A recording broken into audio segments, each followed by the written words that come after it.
well. First of all, marketing. Whenever you have this opportunity to certify as a B Corp, it helps you show this commitment to these values. When you have that B on your packaging with a big circle on it, it helps you build more loyalty with your customers, as well as getting your brand in front of new people. But you shouldn't just be marketing to consumers. You should also be marketing to your workforce.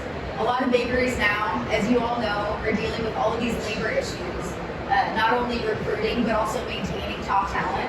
So being able to give them the why behind your mission is really important for building that loyalty with them. Certified B corporations have to recomplete their BIA every 3 years, which may seem like a lot, but it can be a huge way to drive innovation by rethinking and revisiting some of their practices. What's working, what's not, how can things be working better, and bringing in more stakeholders to the conversation can help you become a better business.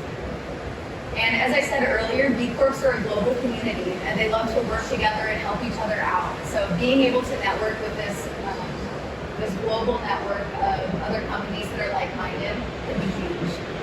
And this is a movement that we're starting to see really explode as people are realizing that we all need to use our own platforms, especially businesses, to kind of give back to the world in which we operate.